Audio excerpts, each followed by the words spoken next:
Councillors, permit me, ladies and gentlemen of Brazil, to acknowledge one of my favorites, young Miss Watts.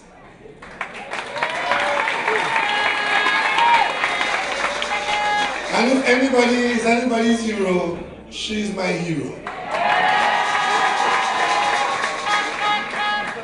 She gives me such inspiration. But let me begin tonight's address by thanking the media for coming out with us this afternoon and walking all around Brazil. And thanking the security services for accompanying us around to make sure that nothing untoward would happen. And most importantly, I want to thank the community of Brazil most sincerely for the warm welcome we received in virtually every council meeting.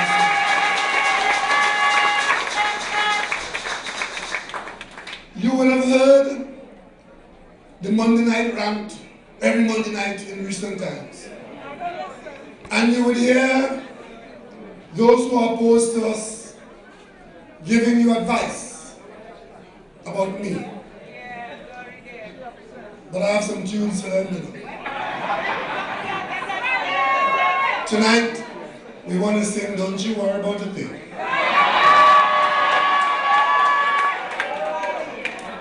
Because I have no worry at all, for two reasons.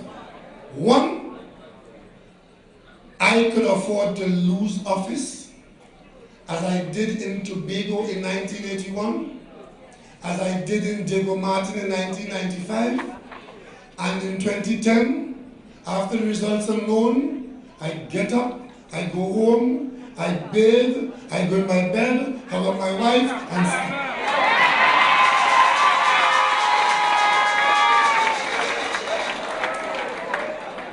Because I am not wedded to office and nobody in this country owes me an office. Office is service, and it's service for a period.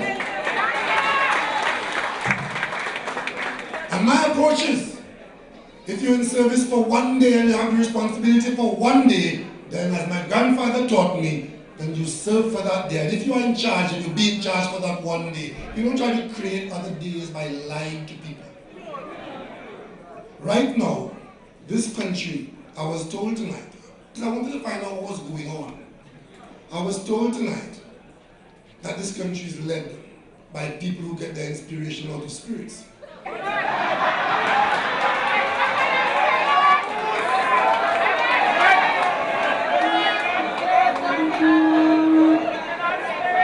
Well, while I respect all religions and Obia is a religion, I don't practice it.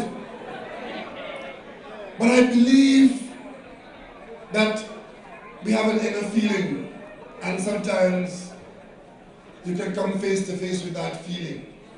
And today here in this beautiful community of Brazil, I felt something. You know, I went to Bishop's High School, and I sat next to a boy. We were very close friends. His name was Talbot Elder. We played a mean game of cricket, and I always ended up wanting to be on his side because I didn't want him bowling to me. Because I suspect he used to throw him, but I didn't. But he bowled some Yorkers that were dangerous. So I always wanted him on my team. But we left school, and I had never seen him again. And over the years, I always would think of him and would wonder whatever happened to him. Is he alive? Is he dead? Where is he? And today, as I'm walking through Brazil, I came face to face with Talbot for the first time.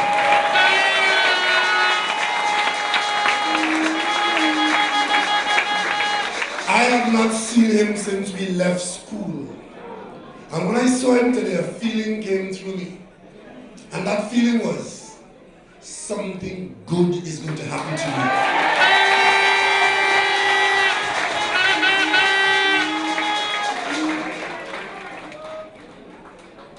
And I'm wondering, why is it that the Prime Minister of Trinidad and Tobago is so frantic? Why is it that this country now is on autopilot, where every Monday night a prime minister who has spent or authorized expenditure of almost $400 billion, an election is upon us. And when the prime minister comes on the podium to talk to the people of Trinidad and Tobago, an election campaign is here for the purpose of talking about your record and your purpose. All you could talk about is Keith Rowley and Faris Alwani.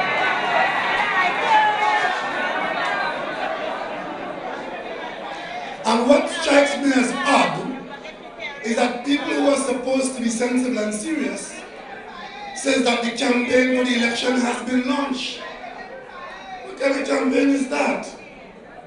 This campaign is about accounting for the people money that you spend, that on thief, that on do all kind of things with. Not about me. Because I will tell you, like she loved me, like she loved no other man.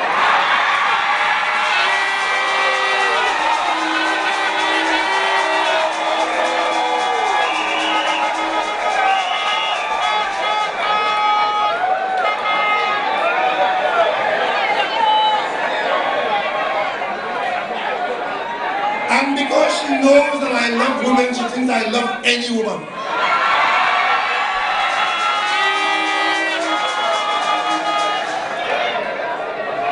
I have taste.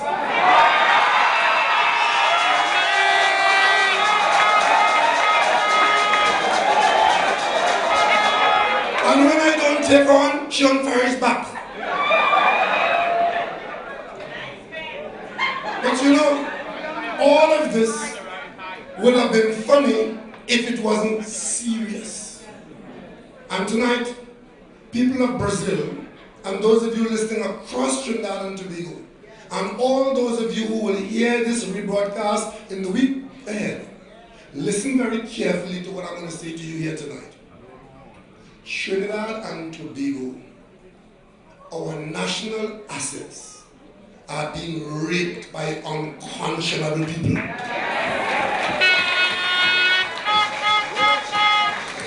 And it is not by any accident that things are happening, it's by design. And it is not by any spirit out of any bottle, it's by instructions from highly paid advisors.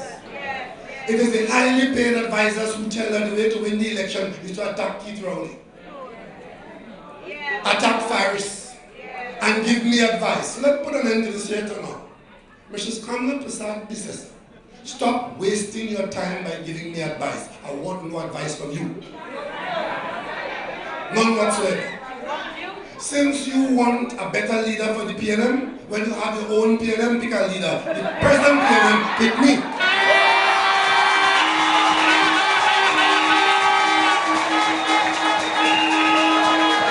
So your advice to me to fire Faris Alwani and to report him to the wherever, just forget that. That is not a part of the election campaign. That is your tomfoolery trying to distract the people of Trinidad and Tobago from the serious issues in this country. And the PNM will have no part of it. None whatsoever. We will stick to the issues. And what are the issues? The issues are that Mrs. Kamla Prasad Bisesa have serious questions to answer about the answers that are coming about Section 34. That's the first thing. And the second thing is, she has serious questions to answer about how they were thieving money in Trinidad and Tobago under her stewardship. And let me spend the next half an hour demonstrating two things to you.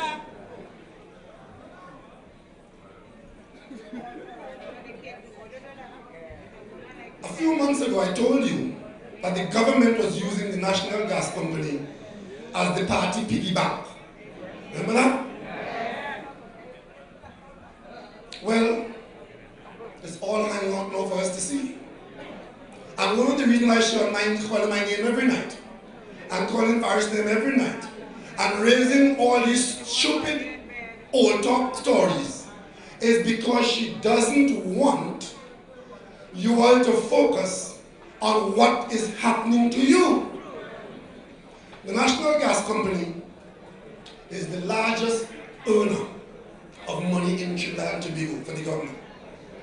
Notwithstanding all that Mr. Dukharan and his friends were telling that the treasury empty and the country had no money, when they came into office, they met approximately $12 billion in cash in the NGC. That is over and above in the central bank, and this is in the National Gas Company account, $12 billion. And that money and that kind of billions have been around there for quite some time, and the government will be paid dividends every year and so on and so on. And every responsible government, whether it was the Pandey government or the Manning administration, that company has been there. There was never a scandal in that company. There was never a scandal in the National Gas Company until Kamla Persad became the Prime Minister of Trinidad.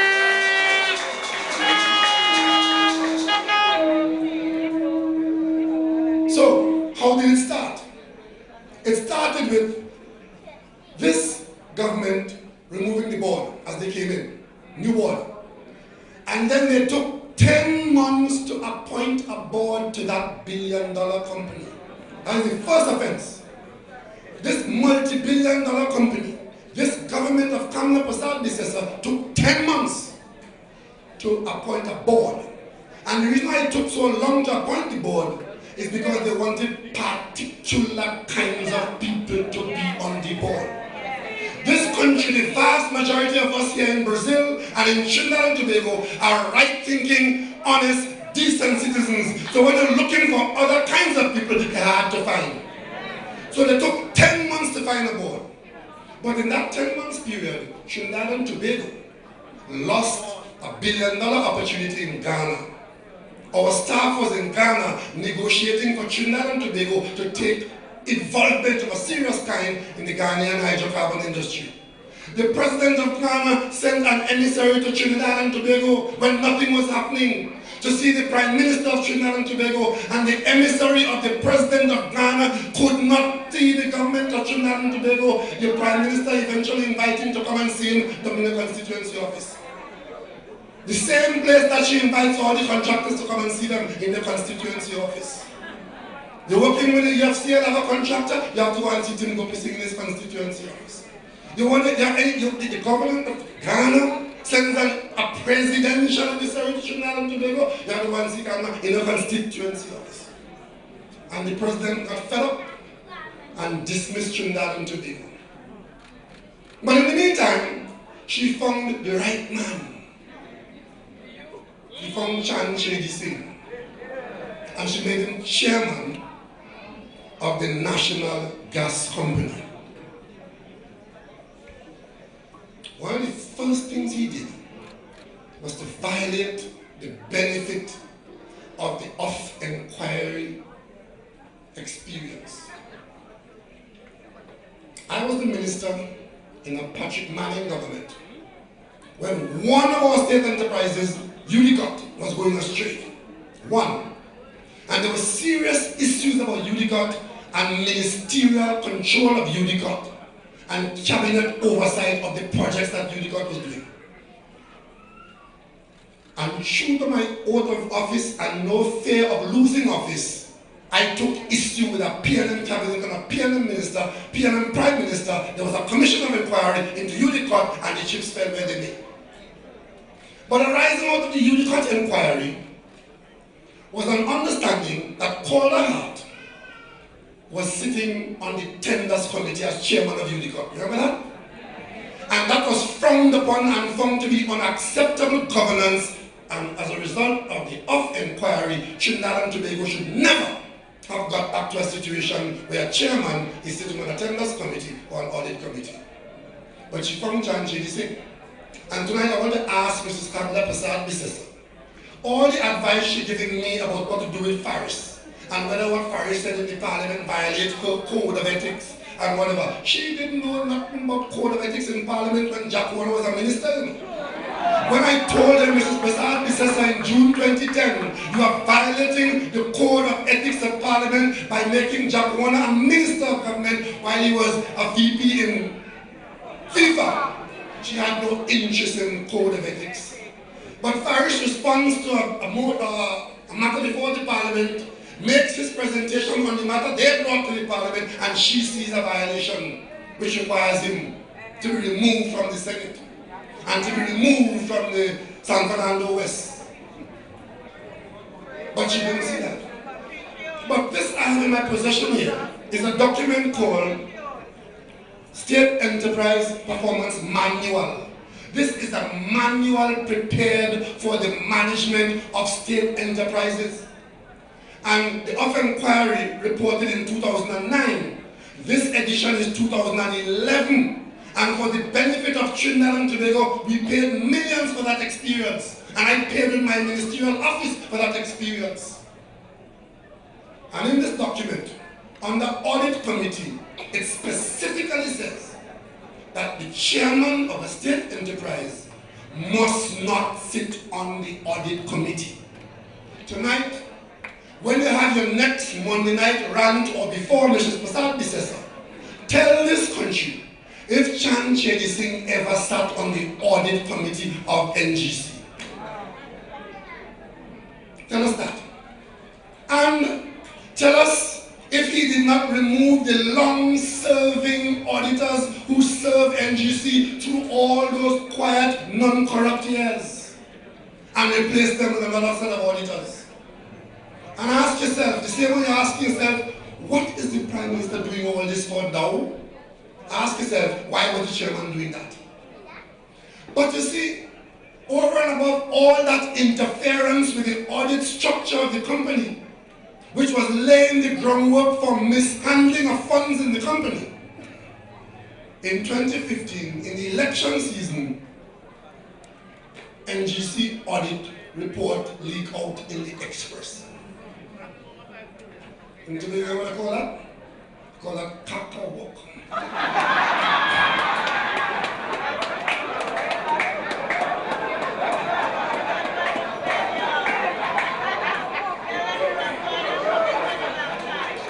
So, there is mass panic in the NGC because the audit report, over and above all they did to prevent it from being known to you, the owners of that money, it came out in the Express that the NGC was spending hundreds of millions of dollars on the UNC propaganda campaign, providing money by constituencies depending on the nature of the constituencies. In other words, they became an arm of the UNC. And then, of course, before that, I have told you in the Parliament that they had paid $400 million more for a project where the NGC suddenly become a water producer in the Beatam. Remember that story? And they have put their own auditor on that project there now. And even as this report came out and scandalizing the NGC, the next thing they did, for the second time, interfering with the auditors, those who produced this report have been removed and put in the NEC. So the NGC owns the NEC. So they tell you they are still within the company because they believe that the people of Trinidad and Tobago are stupid. You take the auditors out of the NGC, which is a separate company to the NEC. You put them in the NEC. That means you confine them to the NEC or an NEC subsidiary, but they can have nothing to do with the NGC audit. So they put in there, and then they advertise for new auditors for the NGC. Understand that? But in the meantime, they now disown this report and telling you, the Minister of Government is telling you it's a rough report. And they want to kill the auditors. It's a rough report. It's a real report. Look at the rough report here. This is the rough report. This is the one the minister is talking to. It is dated before this one. So at the rough stage, this is it. At the stage where it went to them for the management comment, for the space for the management comment, it is this. The minister keeps talking to the public about this. And they're now playing for time to allow them to doctor this so that you wouldn't get to this. This is a multi-billion-dollar state company in a country that is short of revenue. Oil prices today were at $43 a barrel, and the budget has a multi-billion-dollar hole. But this is how these jokers are handling your multi-billion-dollar enterprise. Understand? And they're doing this in the hope that all the nonsensical things they put on the radio and the TV and the billboards about box train and this and that, you will get something and you will give them something. They will put some butter around your mouth while they teeth the whole block of cheese and go. That's what it's all about.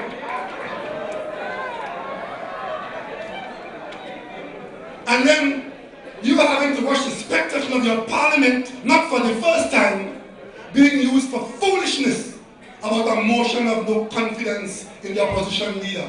But I don't care if she has no confidence in me, I'm not your type.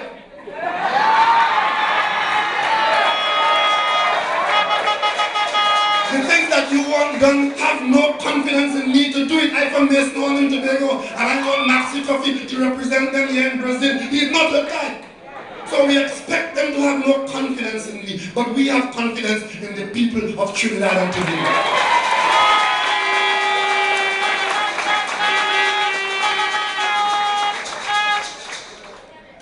So they appoint a committee, a 3-man committee, to look at the NGC audit report. People of Trinidad and Tobago, fellow citizens, ask Mrs. Prasad Bisesa and Kevin Ramnarayan, that neophyte, to stop insulting our intelligence.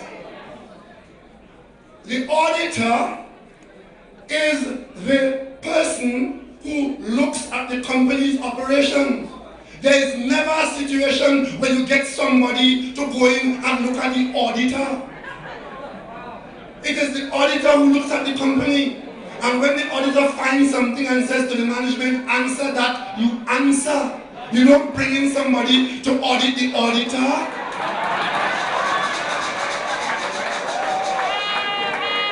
So this 3-man committee that they've appointed, for heaven's sake, we have too many schools in this country. We have too many universities. We have been around too long, we've come in town too long for Mrs. Kamala Prasad Bisesa and her band of jokers to take us for fools. An election season is upon us, and it's for you, the people, to pay attention, because you are the ones who will have to take action here. Because I tell you one thing, the mishandling of the hundreds of millions and billions in NGC will not stop until there is a change of government in Trinidad and Tobago.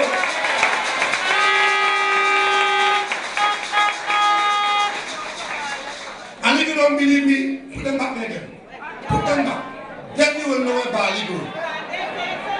They are now all throughout NGC and other state enterprises. But in this particular instance, by systematic removal of people and replacement with selected people who will do their bidding, they have put people in place across the spectrum of the company who will lie, who will block and tackle, who will hide and do their bidding. And anybody who will not do that, out you go. Out you go.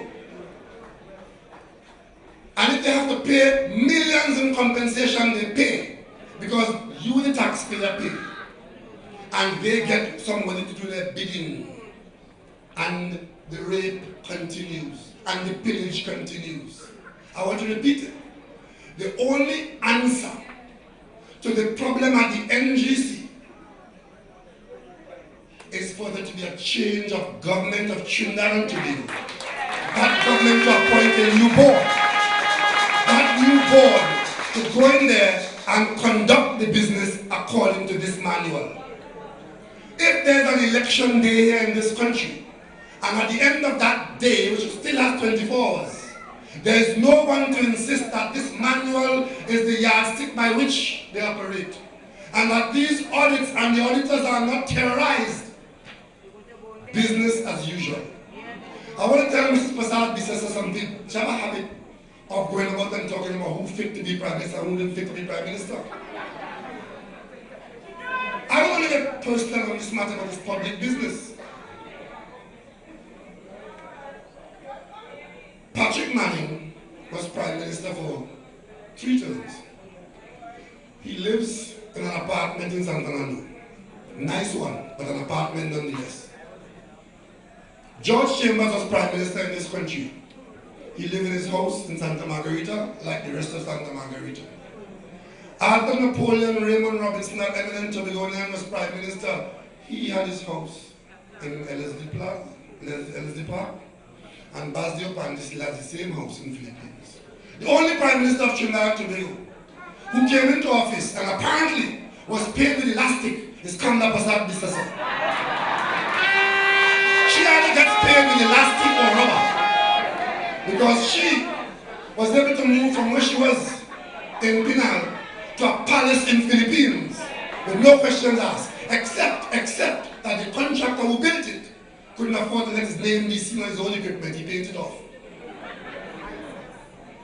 Bold balls are in front of face. And all the ministers of government are today known to be unacceptable to the people of Trinidad and Tobago. So you know what happens? I, as leader of the PNM, in a meeting like this, could put my people on the stage up here. Look at the UNC meeting now and see what happens. Their handlers have advised them to hide the cabal down there in the crowd and put her up here alone as some star and some other people are known to you, and that's what you see. So the election is about Kamla Prasad Bisasa, but the cabal down there in the crowd in hiding. I call on her tonight, the next time you have a Monday night rant, put your cabal on the stage, let the population see who the Alibabas are and who the thieves are.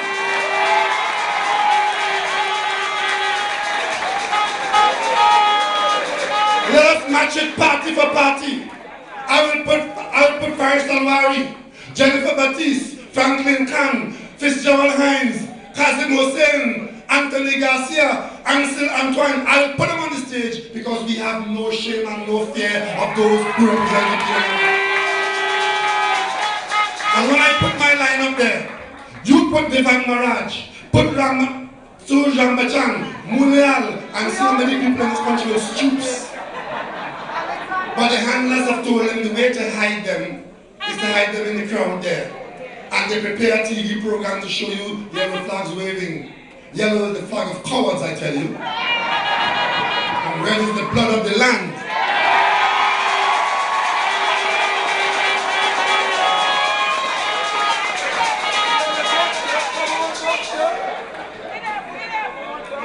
So, as if that wasn't enough,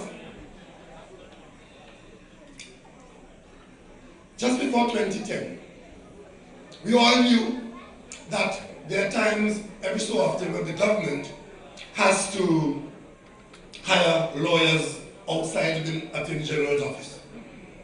The budget for paying lawyers for that service was in the order of $20 million or thereabouts, up to 209 levels.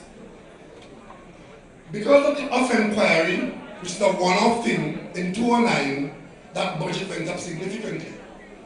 So when we did the 2010 budget, going into 2011, we saw an increase in the provision to pay external lawyers. It went from the 30-odd million, and they budgeted 60 million. I asked a question because it's my job as opposition leader. I asked, why is the increase? And they explained they have outstanding bills to pay from the off-inquiry and so on. I said, that's it so much? And they said, yes, and I left it at that. By the mid-year, when we came to do the mid-year review, I saw them increasing it to $80 million. And by the time we did the final accounts for that year, they had spent $108 million on that head. Monies to pay lawyers externally. And it was driven by an Attorney General, and I don't want to say too much about this because the matter is in the court. He has taken me to court for saying what I could say, which is that certain selected lawyers just got the lottery. And the next year, they budgeted $100 million again. I I said to Mr. Dukaran, then I said, Minister Dukaran, member for Tunapuna, this is being driven by the Attorney General telling the country that he is pursuing P&M corruption. I said, but it will be a hell of a thing if the money you keep making available to him becomes a chore for people to feed and become the basis of corruption itself. That's only the answer. They didn't take me on. The next year they budgeted another 100 million. And the next year another 100 million. So now the recurrent expenditure for paying lawyers external to the AG's office moved from about approximately 30 million to $100 million a year. I want to ask you here in Brazil tonight, what could you do with $70 million here in Brazil? What could the people of Brazil, Mamoral, Sandy Candy, Mason Hall, what could you do with $70 million? Well, you wouldn't get it. The lawyers got it. So now, I filed a question in the Parliament last December. They had 14 days notice to answer the question last December. And the question was, tell me all the lawyers you have paid, how much you pay them, when you pay them, what you pay them for, what they produce, and how much you have outstanding for them. That's my job. They wouldn't answer the question. December passed, they wouldn't answer it. January, they wouldn't answer it. It got to the point where they were never asking for another 2 weeks, another week. And then it got to the point where they were actually lying and attempting to lie on the Parliament record. Twice they said the answer will be circulated during today's proceedings, thinking that they're asleep. And then the person who said that took off and left the Parliament. I told the Chief Whip, you watch, and as soon as they're about to go into the adjournment, you challenge the Speaker on this. So twice the Chief Whip in the House, these are your people representing you, the Chief Whip, monitoring the government, had to challenge the government. You said that the answer was going to be available today. Where is it? Not for the first time, not available. After 2 embarrassments of that nature, they brought an answer last Friday. And what does the answer show? After they hide, talk, misrepresent, they were forced to admit their worst case, their best case scenario. That under the Attorney General, under the stewardship of Kamala Prasad Bisesa, you, the long-suffering people of Trinidad and Tobago, you have paid $353 million to a handful of lawyers. And I will tell you again, most of those prominent lawyers who have received that largesse are involved in 6 matters in the courthouse against the opposition leader, your humble servant, for doing his job. I spoke about the FIU, lawsuit. I spoke about this largesse for lawyers, lawsuit. I spoke about Section 34 and the extradition of Ishan Steve, lawsuit. I lost track.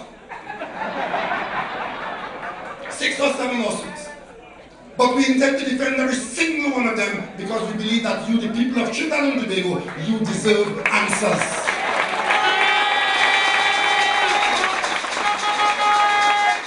But as fate will have it, before the first one could come to court, the Attorney General, way ahead of me in the court, he's the police hand. Facing allegations of attempting to pervert the cause of justice. Facing 20 years in jail if found guilty.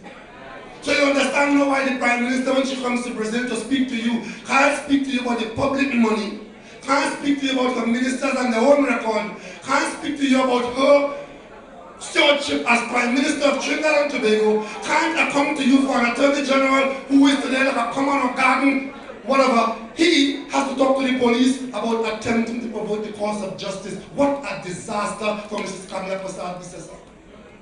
So they have to make up things to make her look good. She's not good.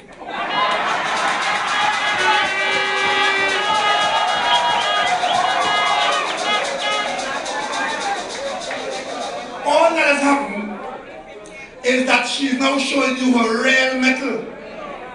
Initially, she used to use Jack Warner as her attack dog. Then it was Angel Roberts. Then it was, who is the other one? Anand. Now, the lady is naked all on her own. And she's scratching and all around. The real lady is coming out. The lady in her is coming out. When they say, bring out the what? It's coming out. So every Monday night there's a show on. And you want a prime minister who can come to you and report about the state of our country. What you get is lies and attacks on witnesses. Now, as I tell you, we intend to defend every one of those lawsuits. But she's my advisor. She won't advise me who is the witness. She won't advise me who should be the lawyer. Who should be my senior counsel. I want no advice from Kamla Prasad Bisesa. Because what is happening here is wrong and very wrong. Very wrong. We said to you as an act of policy statement in Sawa a few months ago that the PNM government, which will be the next government of Trinidad and Tobago,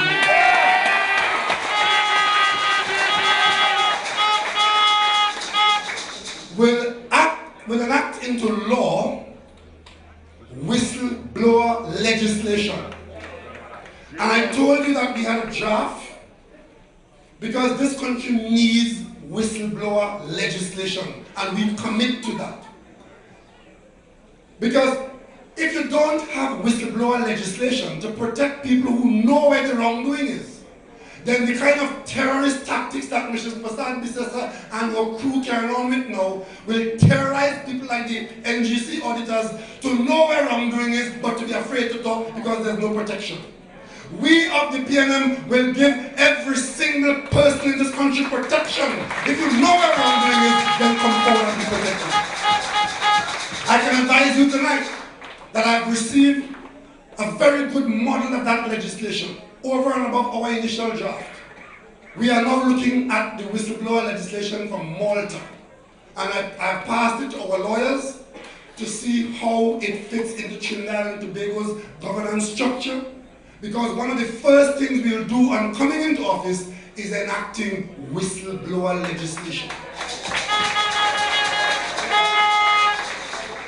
And that will put an end to this terror that Mr. West is facing. What is Mr. West's crime? That he has information that is useful to a court of law so that justice can prevail and truth can be known to you, the people of Trinidad and Tobago. And he comes forward like the hero she sang about tonight to say, as an expert witness who had hands-on involvement information, he is prepared to go before the court and tell the court what his involvement was, what the AG's involvement was, and what the story is, and allow himself to be cross-examined like any other witness. Mrs. Prasad Bisesa gone berserk. But something I saw today shocked me as frightening. I went to Cancer Fest in San Fernando last carnival, and I didn't find nobody there.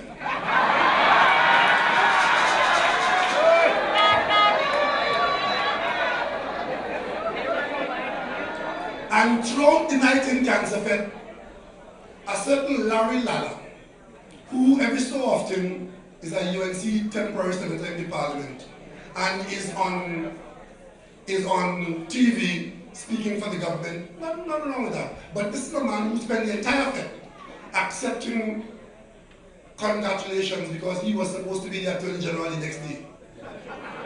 That was the weekend of Anand's demise. So a new Attorney General was coming on the Monday. Remember that? Yeah. Larry Lala spent the whole night bowing and shaking people's hands. Because he was supposed to be the Attorney General. Because in this country now, as Imbert says of Garvin Nicholas, anybody could be an Attorney General here now. But that weekend, he was supposed to be Attorney General. You know what he wrote in the papers today? A member of the legal profession, significant experience, who almost was our Attorney General. Because Garvin got up to 6 hours notice.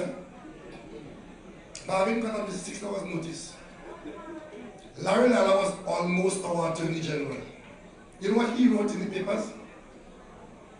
That Mr. West, the witness, should have known that he would have faced embarrassment and bring his profession into disrepute once he intended to be a witness in this matter. People of Trinidad today, I want to repeat that. I want it to soak into your cranium. A lawyer who was on the verge of being your Attorney General, sucking from the nipple of the Prime Minister, figuratively, he is allowing himself to be recorded in script for all time, saying that David West should have known in Trinidad and Tobago that he, David West, would have been embarrassed and would have brought the legal profession into disrepute once he intended to be a witness in a lawsuit in the courts of Trinidad and Tobago. Do you all understand the implications of all of that? And who leads the charge in trying to embarrass David West for being a witness? The Prime Minister of Trinidad and Tobago. And a legal profession that has more warts than clear skin, David West would make it embarrassed by agreeing to do what this country is sadly in need of, which is citizens coming forward and supporting our jurisprudence by being a witness if you have information to share useful to the authorities. Today in this country, somebody can walk up to you and shoot you, and all of us here will see. And none of us want to be a witness, because witnesses are in short supply in Trinidad and Tobago. But Larry Lala could say that West should have known. So witnesses are under attack in this country.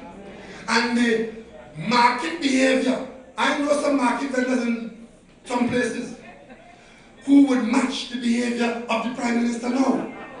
That behavior is not by accident. It is very deliberate, the same way the appointments to the board of NGC was deliberate and the movement of the auditors was deliberate. That behavior towards David West and Gary Griffith was deliberate. It was saying to all of the people in this country, like the auditors, if you all don't behave yourself, what Larry Lala is saying there would be your portion. That is what is becoming of and has become of Trinidad and Tobago. And in the face of all of that, you have hundreds of millions leaking out of NGC, making millionaires of miscreants and malcontents of all kinds. And you have, what is happening? You have people who are getting what doesn't belong to them only because the institutions have broken down. And the Prime Minister is happily singing on the way to where she wants to go. And it has nothing to do with the interests of the people of Trinidad and Tobago. But in a situation like this, the same way there will only be change in the NGC scandal and debacle by a change of government, it is the same way that what Larry Lala is saying we are becoming will stop only by a change of government and putting decent people in office. I can tell you tonight, I'm not a betting man, but I can bet you when the numbers finally come in, the figure of $354 million paid to those lucky lawyers is not the final figure. It is nearer 400 million. And there's 100 million budgeted for 2015. So the available expenditure is 500 million. And if they stay on budget, by the time we come into office, I'm putting you on notice now, we'll be able to demonstrate to you that they spent nearly $500 million on a few lucky lawyers. But let me ask you a question. What have you got for it? Is there one person before the court as a result of a charge, as a result of an expenditure? All these high-priced lawyers for 4.5 years chasing down pain and corruption, is there one case before the court where one person is there?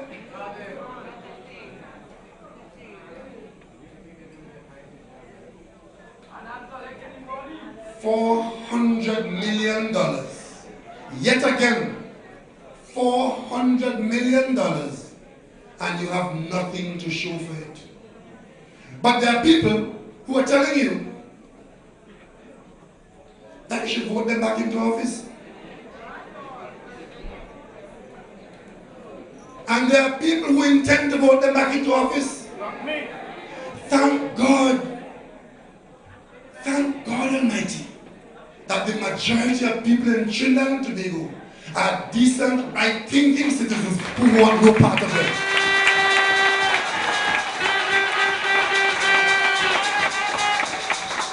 Otherwise, the salvation that is held out to you on election day, whenever they call it, will simply be another day of atonement for them, which they will ignore, and they will continue to rape the country of Trinidad and Tobago. I don't have the time tonight to go into their folly about land for the landless, except to tell you that that has come to life only because they were exposed, not for the first time, giving away large portions of state land in Chagaramas and in Couva. Had the Chagaramas land not become a matter of public interest and public disgust, and had it not been made known to you that the same contractor who built the Prime Minister's palace fenced around 35 acres of your own land, and that the Commissioner of State Land, when asked why is this citizen allowed to fence around 35 acres of state land, the Commissioner of State Land said the man intends to apply for the land, and if he doesn't get approval on the application, then he will have to move the fence. Tonight I want to tell all the people in Belmont, in Carnage, in Silox, if you could afford it, go up in the Queen's Park Savannah and fence around peace and apply for it. And if you don't get it, take the fence and go. And while that is happening, the minister who represents this constituency, I was lying in my bed early morning and saw this minister being reported as telling a press member when they asked, why is this man there? Against the background of what was said by the Commissioner of State Lands, the minister, what's his name? Jairam Simongal, he said to the press, he has papers for the land, so he isn't a squatter. So here it is, as is normal with that contractor, yet again a minister of the Kamla Prasad Bisasa government is running interference and being the PR spokesman for the company. He isn't a squatter, he has papers. What papers he has? He has papers from the EMBD.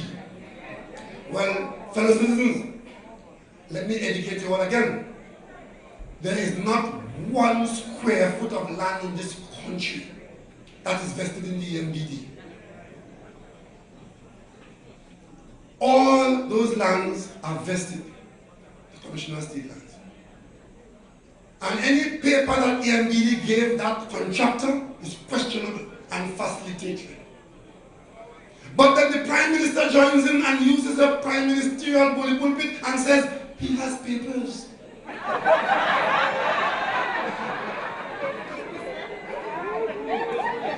If you think what is being stolen and raided from the MGC and from Life Sport and elsewhere, where you see the numbers, if you think that is bad, I said it before and I'm going to say it again. In terms of dollar value, the largest amount of the raid and the pillage is in the state lands that have been given away under Kamla Prasad Bisasa. And the Chagaramas piece is only the last of it.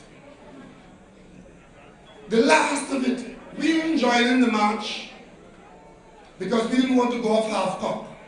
We want the facts. We want the government to come in the parliament and tell us with their own mouth on the record of parliament what they did in Chagaramas. So I filed a question a while ago in the parliament, asking all the pertinent points. Come and tell us all the lands you give away down there. And they say, no, it's not sold, it's lease. The whole of Woodbrook is lease.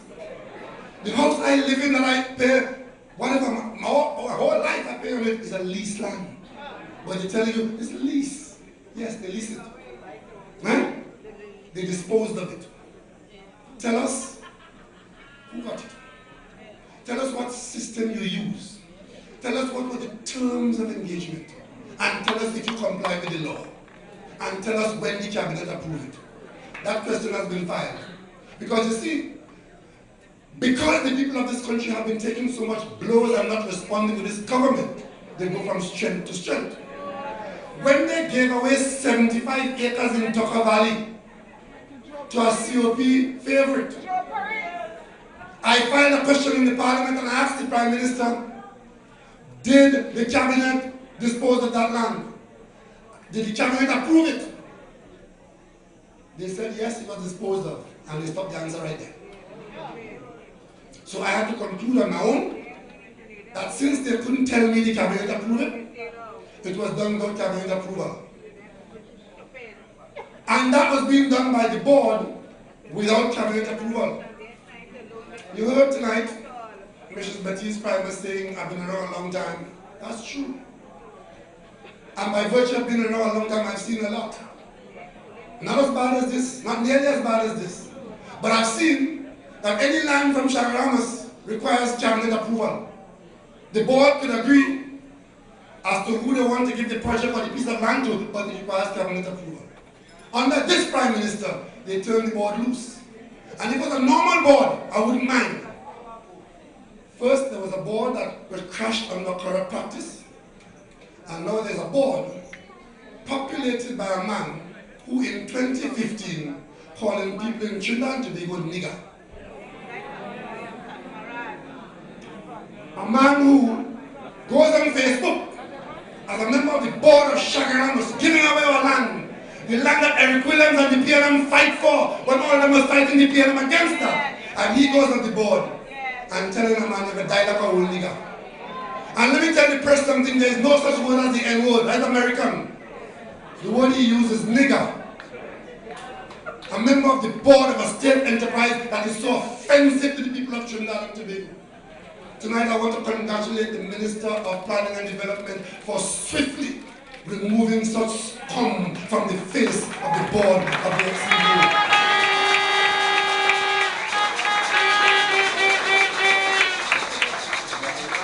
And all those of you who believe that this country has gone past that stage, that's an eye-opener for you. So, understand something, we are in perilous times. Our assets are in danger. We have dishonest people around our assets, our land, our cash, whatever. And we have a Prime Minister who is prepared to try to distract you away from the truth. I was told you the story already. I play golf in Mocha and Mount Irving so often. There's some birds from Argentina that come to here at winter time. And they're called the southern lapwing. And they're overnight here, they're overseason here in Trinidad and Tobago. They like open spaces, Chagaramas, Mount Irving, you see that. And sometimes they stay on, they don't go back to Argentina, some stay on. They don't make any nests, like Kamla Prasad Bisesa. They lay on the ground. They hatch on the ground. They camouflage on the ground. So when they're coming up the golf course, the birds get very aggressive. And they fly at you like a bomber, a dive bomber.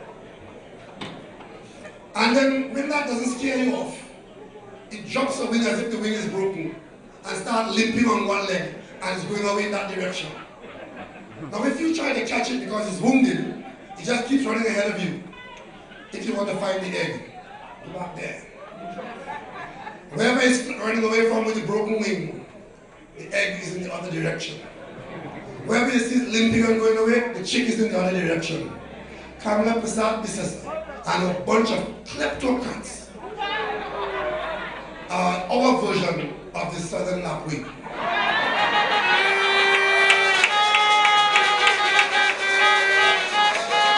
Because they believe that they could create all kind of Nancy story of irrelevances and make that the flavor of the day in the news. have instructed Faris Al-Rawi not to respond to any more foolishness from coming to start the system.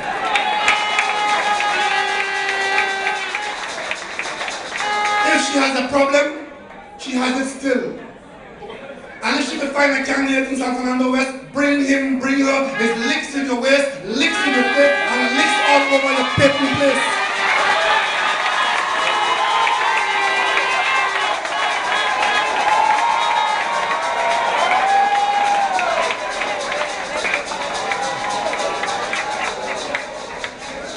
She who protected Andy Roberts, she who nurtured Anna Logan, still frothing through her teeth, vexed like hell because she had taken rid of Anna Logan, is advising me to remove Faris Al-Rawi. Tonight, I will say here without fear of contradiction that Faris Al-Rawi is a son that will make any mother in Trinidad and Tobago proud.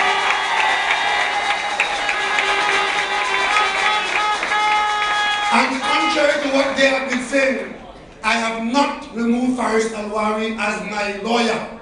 He remains my lawyer in all 6 matters. What we have done, seeing the nastiness and the dastard ridiculousness of the Prime Minister, who is seeking to create an issue of the fact that he was an instructing attorney who was subjecting himself to cross-examination of a witness. And the intention was to come to the court and delay the proceedings in court by making a case of that. We say, you know what? There'll be no case of that. Faris removed. And he withdrew voluntarily, even as my senior counsel, my advocate, who is my counsel, because Faris is only instructing attorney, advised me that he has done no wrong. But to prevent this disgraceful Prime Minister from continuing with this foolishness, when we have business to attend to, we said, we won't give her the opportunity. And guess what? She finds another opportunity. And I'm sure in the next Monday night rant, she'll come with another story. So let me put her to rest here now. The campaign of 2015 is not about Faris Al-Rawi and his legal prowess. It is not about Faris Al-Rawi and what he says in the parliament and your interpretation, because we know that you're always wrong. It is about your record of Prime Minister of Trinidad and Tobago and the PNM's response and the PNM's suitability as a credible alternative to the US. And she could jump high, she could jump low. She could drink this, she could drink that. She could back on the dog, we can ignore she can. I tell you, when